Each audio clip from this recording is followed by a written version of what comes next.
ወወልድ ወመንፈስ ቅዱስ አሐዱ አምላክ አሜን። ይህ በፈለገ ሰላም ሰንበት ትምህርት ቤት ሚዲያ ክፍል እየተዘጋጀ የሚቀርብልን ወርሃዊ የዜና ቤተክርስቲያን መርሃ ግብራችን ነው። ከዜናዎቹ ጋር አብሬያችሁ የምቆየው እኔ ቤተልሔም አበበ ነኝ። አርዕስተ ዜና። የጌታችን የመድኃኒታችን የኢየሱስ ክርስቶስ ጥንተ ስቅለቱ በዓል በወልዲያ ደብረ ሰላም መድኃኔዓለም ካቴድራል ቤተክርስቲያን በደማቅ ሁኔታ ተከበረ። የፈለገ ሰላም ሰንበት ትምህርት ቤት የ2017 ዓ.ም የትንሣኤ በዓልን በደማቅ ሁኔታ ለማክበር በዝግጅት ላይ ይገኛል። የፈለገ ሰላም ሰንበት ትምህርት ቤት ኪነ ጥበብ ክፍል መጋቢት 1 ቀን ልዩ የኪነ ጥበብ መርሃ ግብር አዘጋጀ። የጌታችን የመድኃኒታችን የኢየሱስ ክርስቶስ ጥንተ ስቅለቱ በዓል በወልዲያ ደብረ ሰላም መድኃኔዓለም ካቴድራል ቤተክርስቲያን እና የመድኃኔዓለም የቃል ኪዳን ታቦት ባለበት አብያተ ክርስቲያናት ሁሉ በአማረና በደመቀ መልኩ ተከብሮ ውሏል። በወልዲያ ደብረ ሰላም መድኃኔዓለም ካቴድራል ቤተክርስቲያን በዓሉ በተለያዩ መንፈሳዊ መርሃ ግብሮች ብዙ ምዕመናን በተገኙበት የተከበረ ሲሆን በዕለቱም መዝሙር በፈለገ ሰላም ሰንበት ትምህርት ቤት መዘምራን ወረብ ሊቃውንት እንዲሁም በዓሉን አስመልክቶ በሊቃውንት ሳሙኤል አስናቀ ትምህርት የተሰጠ ሲሆን ታቦተ ሕጉ ምዕመናን ባርኮ ወደ መንበሩ ተመልሷል። የፈለገ ሰላም ሰንበት ትምህርት ቤት ዓመታዊ የመድኃኔዓለም የንግስ በዓል ምክንያት በማድረግ በዕለቱ ለተገኙ ምዕመናን ጸበል ጻድቅ የሰጠ ሲሆን በዚህ የበረከት ስራ ለተሳተፉ ድርጅቶችና ግለሰቦች ላቅ ያለ ምስጋና ያቀረበ ሲሆን ወደፊትም በዚህ መልካም ስራቸው ይቀጥሉ ዘንድ መልእክቱን አስተላልፏል። በተያያዘ ዜና የፈለገ ሰላም ሰንበት ትምህርት ቤት ከተለያዩ አድባራት በበዓሉ ላይ ተገኝተው በመዝሙር ላገለገሉ የሰንበት ትምህርት ቤት አባላት የምሳ መስተንግዶ ያደረገ ሲሆን ወደፊትም በሚመጡ በዓል ላይ በመገኘት እግዚአብሔርን በመዝሙርና በተለያዩ የበረከት ስራዎች ላይ በመሳተፍ ያገለግሉ ዘንድ የሰንበት ትምህርት ቤታችን ሰብሳቢ የሆኑት አቶ ሙሉጌታ ዱባለ ጥሪያቸውን አስተላልፈዋል።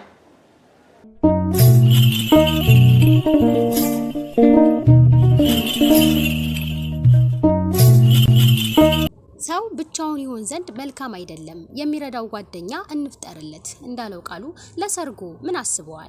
ጥንዶች አንድ ሆነው የሚያሸበርቁበት ቪዲዮ የሚያምሩበት እንዲሆንሎ ይፈልጋሉ? ቆይ ምርቃትዎትንስ የት አስበው ይሆን? ለዚህም አያሳስቡ እያለን የፈለገ ሰላም ሰንበት ትምህርት ቤት ልማት ተቋም ስለሚገኝ በፍጹም ሊያሳስቡ አይገባም።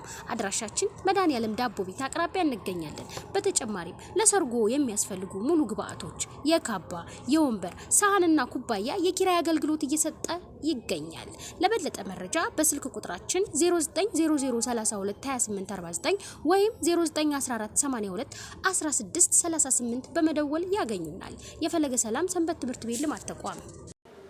የፈለገ ሰላም ሰንበት ትምህርት ቤት የ2017 ዓመተ ምህረት የትንሣኤ በዓልን ምክንያት በማድረግ እንደስከዛሬው ሁሉ ነዳያንን ለማስፈሰል የተለያዩ ቅድመ ዝግጅቶችን እያደረገ ሲሆን ምዕመናን ይህንን አውቀው በዚህ መልካም ስራ ይተጉ ዘንድ የፈለገ ሰላም ሰንበት ትምህርት ቤት በጎ አድራጎት ክፍል ተጠሪ ወጣት ቤተልሔም አበበ ለምዕመናን ጥሪዋን አስተላልፋለች።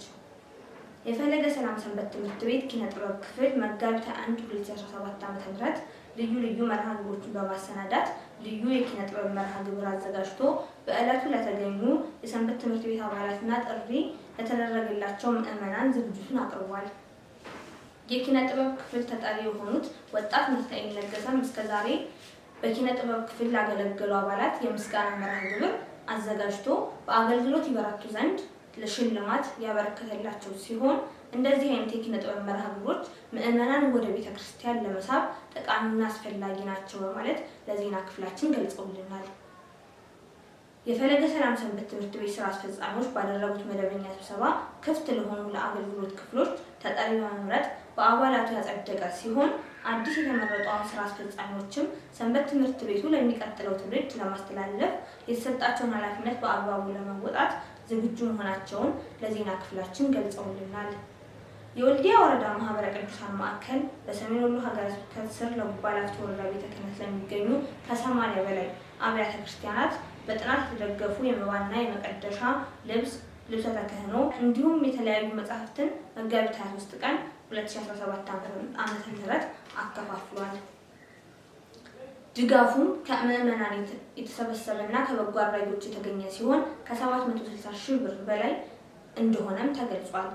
ድጋፍ የተደረገላቸው አብያተ ክርስቲያናት ተወካዮችም መባውን ከተረከቡ በኋላ ለተደረገላቸው ድጋፍ አመስግነው ምዕመናን ለገጠሯ ቤተክርስቲያን የሚያደርጉትን ድጋፍ አጠናክረው ይቀጥሉ ዘንድ መልእክታቸውን አስተላልፈዋል።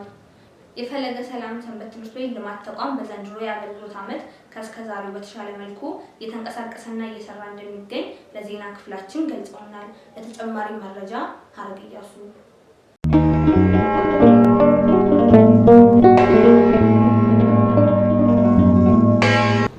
ሰላም ውድ ተመልካቾቻችን፣ እንግዲህ ዛሬ ስለ ልማት ተቋሙ አንዳንድ መረጃዎችን ለመሰብሰብ ልማት ተቋሙ ድረስ ተገኝተናል። አብራችሁን ቆዩ።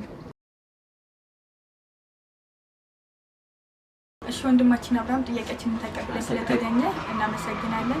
ያው የመጀመሪያው ጥያቄ ልማት ተቋሙ አሁን እንቅስቃሴ ምን ይመስላል? መጀመሪያ ስለ ልማት ተቋሙ መረጃ ለማግኘት እንደዚሁ ደግሞ የዘገባ ሽፋን ለመስጠት እዚህ ድረስ ስለተገኛችሁ በተቋሙ ስም ለማመስገን እወዳለሁ። በመቀጠል አሁናዊ የልማት ተቋሙ እንቅስቃሴ በተመለከተ በሶስት መልኩ ማየት ይቻላል። የመጀመሪያው ከተቋሙ ገጽታ አኳያ ያው ሪፎርሞችን እያደረግን እንገኛለን። ይህም ምንድነው? እቃዎችን በየዘርፋቸው የመደርደር እንዲሁ ደግሞ ንጽህናቸውን ከመጠበቅ አኳያ በወቅቱ ንጽህናቸውን እንጠብቅና ለእይታ በሚመች መልኩ የማደራጀት ስራ እየሰራ እንገኛለን። ከዚህ በተጓዳኝ ደግሞ የተለያዩ የስራ ሂደቶችን በመከተል እንዲሁ ደግሞ ውሳኔዎችን በማስፈጸም ረገድ ትልቅ እርምርታ እያደረግን እንገኛለን።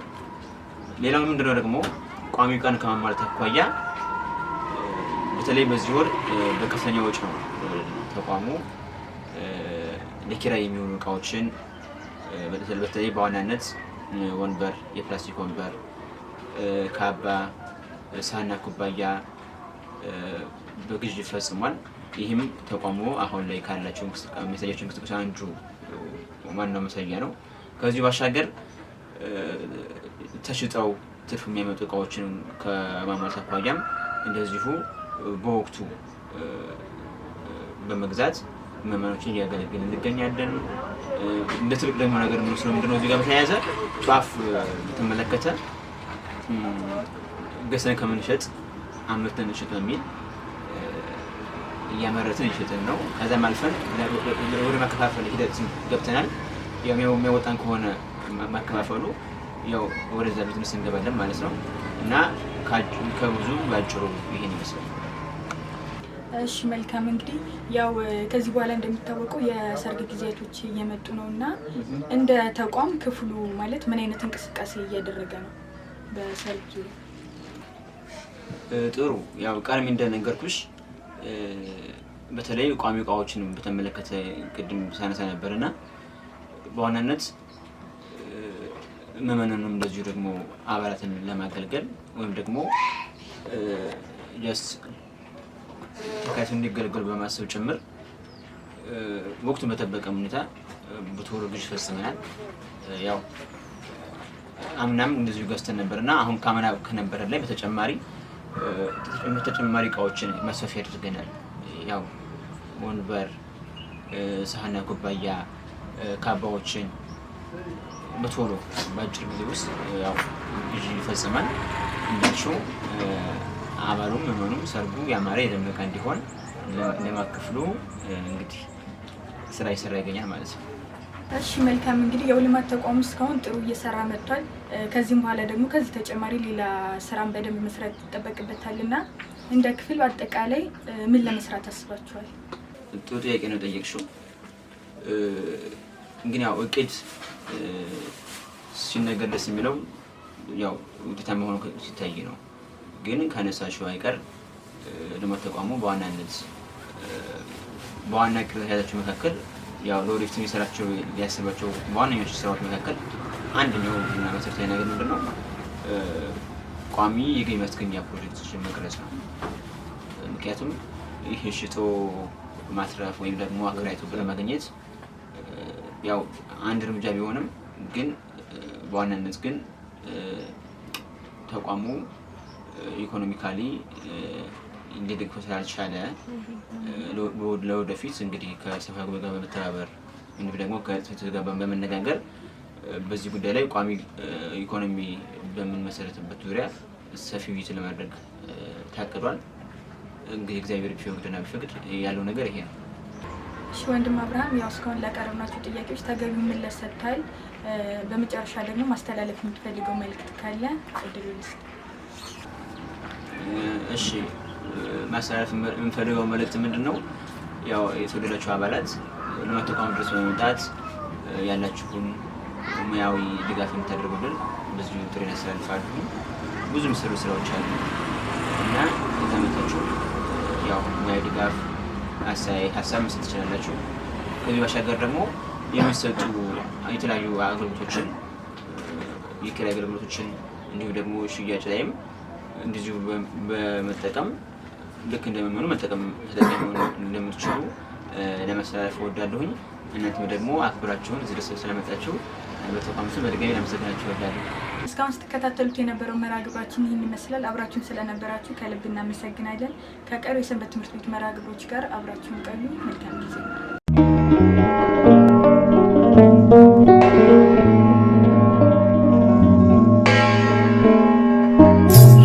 በሰሜን ወሎ ሀገረ ስብከት የወልዲያ ከተማ አስተዳደር ቤተ ክህነት በወልዲያ መድኃኔዓለም ካቴድራል ቤተክርስቲያን ለአገልጋይ ካህናት ሚያዝያ 2 2017 ዓ.ም ስልጠና መስጠት የጀመረ ሲሆን መላከ ምሕረት ቆሞስ አባይነዓለም አማረ የደብሩ አስተዳዳሪ እንዳሉት ተለዋዋጭ በሆነው ዓለም ውስጥ የሚኖር ካህን የሚከሰቱ ችግሮችን ለመፍታት የዕለት ተዕለት መረጃ እንደሚያስፈልገው ተናግረው መረጃ የሌለው ካህን የቤተ ክርስቲያን አገልግሎት ለመስጠት ይቸገራል ብለዋል።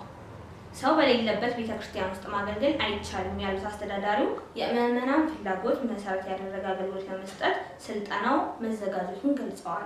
ስልጠናው ከሚያዝያ 2 እስከ ሚያዝያ 4 ቀን 2017 ዓ.ም ድረስ ለ3 ተከታታይ ቀን የሚቆይ ሲሆን ከ30 በላይ ካህናትም ተሳታፊ ሆነውበታል።